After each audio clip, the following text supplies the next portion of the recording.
বাবু, ঈদযাত্রা নির্বিঘ্ন করতে কেমন দেখছেন এবারের প্রস্তুতি, যাত্রীরা কি বলছেন? বগুড়া সহ উত্তর জনপদে যে 4 লেন প্রকল্প চলছে সাসেক টুর মাধ্যমে, সেই প্রকল্পের কাজ 80% সম্পন্ন হয়েছে, যার কারণে এবারে ঈদযাত্রা নিশ্চয়ই নির্বিঘ্ন হবে। তবে হাটিকুমরুল থেকে বগুড়া পর্যন্ত জটিলতা না হলেও গোবিন্দগঞ্জ গিয়ে, যেটা গাইবান্ধার প্রবেশ পথ, সেখানে ফ্লাইওভার নির্মাণ কাজ শুরু না হয়, সেখানে কিন্তু যানজট লেগে আছে। তো সাসেক টু প্রকল্পের প্রকল্প পরিচালক ডক্টর ওয়ালিউর রহমান জানিয়েছেন যে বগুড়া এলাকায় যে 2-1টি জায়গায় কাজ চলছে এবং শহীদ জালাল মেডিকেল কলেজের সামনে একটা আন্ডারপাস নির্মাণ কাজ, সেটা একেবারেই সম্পন্ন হয়েছে, যেটা 2-1 দিনের মধ্যে উদ্বোধন হবে, খুলে দেওয়া হবে। এবং 2টি জায়গায় যে কাজ চলছে সেই কাজও 25 তারিখের মধ্যেই সম্পন্ন হবে। সেক্ষেত্রে এবছরের ঈদযাত্রা নির্বিঘ্ন হবে। তবে গোবিন্দগঞ্জ ফ্লাইওভার এবং পলাশবাড়ি ফ্লাইওভার নির্মাণ কাজ চলমান থাকার কারণে কিছুটা যানজট হতে পারে। সেক্ষেত্রে উত্তরাঞ্চলে হাইওয়ে পুলিশ এবং জেলা প্রশাসন, পুলিশ প্রশাসন তারা কাজ করছে। হাইওয়ে পুলিশ আমাদেরকে জানিয়েছেন তারা ইতিমধ্যেই টহল দেওয়া শুরু করছেন। তারা বিভিন্ন গুরুত্বপূর্ণ মোড়ে পুলিশ মোতায়েন করেছেন, যেখানে যেন যানজটের সৃষ্টি না হয়, এবং দিনে এবং রাতে তাদের এই প্রহরা রয়েছে। হাইওয়ে রিজন বগুড়ার পুলিশ সুপার শহীদুল্লাহ খান আমাদেরকে জানিয়েছেন যে হাটিকুমরুল সহ বগুড়া সহ বিভিন্ন স্থানে যে গুরুত্বপূর্ণ জায়গা আছে যেখানে কিন্তু একটা হাইওয়ে পুলিশ কাজ করছে। পাশাপাশি জেলা পুলিশের পক্ষ থেকে ট্রাফিক পুলিশ, এবং আমরা বিগত বছরগুলোতে গিয়েছি যে পরিবহন মালিক সমিতির পক্ষ থেকেও, শ্রমিক ইউনিয়নের পক্ষ থেকে স্বেচ্ছাসেবকরা কাজ করছে। হয়তো এবছরও তার ব্যতিক্রম হবে না। সেক্ষেত্রে উত্তর জনপদে যারা আসবে, ঢাকা থেকে, রাজধানী সহ বিভিন্ন জেলা থেকে যারা উত্তর জনপদের 16 জেলায় ঈদ উৎসব আসতে পারে, তারা ততটা ভোগান্তিতে নাও পড়তে পারে।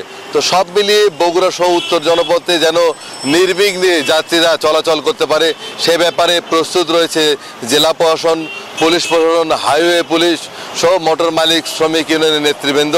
বগুড়া জেলা বাস মিনাস মালিক সমিতির নেতৃবৃন্দ আমাদেরকে জানিয়েছেন যে কোনোভাবেই যেন কোথাও যানজট তৈরি না হয় এবং রাস্তার উপর দাঁড় করিয়ে যেন যাত্রী ওঠানামা না করা হয়। আর পাশাপাশি সড়ক মহাসড়কে ইজি বাইক, 3 হুইলারগুলো যেন সরিয়ে দেওয়া হয়, যেগুলো বিশৃঙ্খলার অন্যতম কারণ। সেই বিষয়ে পদক্ষেপ নেওয়ার আহ্বান জানিয়েছেন তারা। এই ছিল বগুড়া থেকে সর্বশেষ। একই খবর জানতে চলে যাব রাজবাড়ীতে মিঠুন গোস্বামীর কাছে।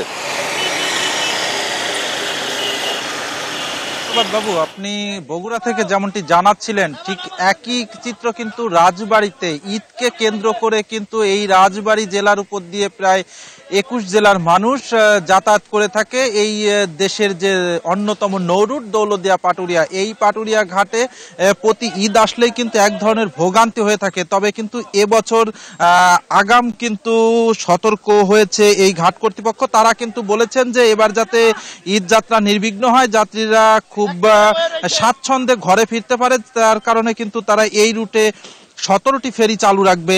এবং এই 17টি ফেরি কিন্তু রাজবাড়ির যে দৌলতদিয়া প্রান্ত রয়েছে, এখানে 3টি ঘাট সচল থাকবে। 3টি ঘাট দিয়ে যাতায়াত করবে, যাতে কোনো প্রকার দুর্ভোগ না পোহাতে হয়। আর এই ঈদকে কেন্দ্র করে এক ধরনের অপরাধ প্রবণতা কিন্তু বেড়ে যায়, যার কারণে কিন্তু এই ঘাট এলাকায় পুলিশের যথেষ্ট নজর রয়েছে। রাজবাড়ী জেলা পুলিশের পক্ষ থেকে কিন্তু বলা হয়েছে যে এই ঈদের আগে এবং পরে কিন্তু 3 স্তরের নিরাপত্তা ব্যবস্থা চালু থাকবে। আমরা দৌলতদিয়া ঘাট থানার ওসির সঙ্গে কথা বলেছিলাম, তিনি আমাদেরকে জানিয়েছে ইতিমধ্যেই কিন্তু পুলিশের নজরদারি বাড়ানো হয়েছে। এখানে ডিবি পুলিশ, থানা পুলিশ এবং সাদা পোশাকেও কিন্তু প্রশাসনের নজরদারি থাকবে, যাতে করে কোনো প্রকার অপরাধীরা অপরাধ করতে সুযোগ না পায়। এছাড়াও কিন্তু এই রুটটি কিন্তু এই সময়টিতে ঘাট কর্তৃপক্ষ আমাদেরকে জানিয়েছে যেহেতু আবহাওয়া কিন্তু একটু খারাপের দিকে যাবে, কালবৈশাখী ঝড়ের প্রবণতাও রয়েছে, যার কারণে কিন্তু তারা বলেছেন যে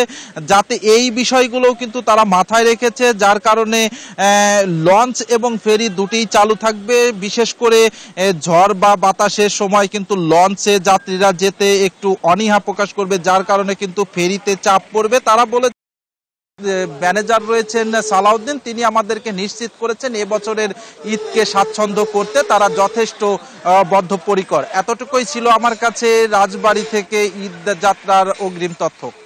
ফিরে যাচ্ছি স্টুডিওতে। স্যার, এই ঈদে জামা জুতো অ্যাক্সেসরিজের ডিসকাউন্ট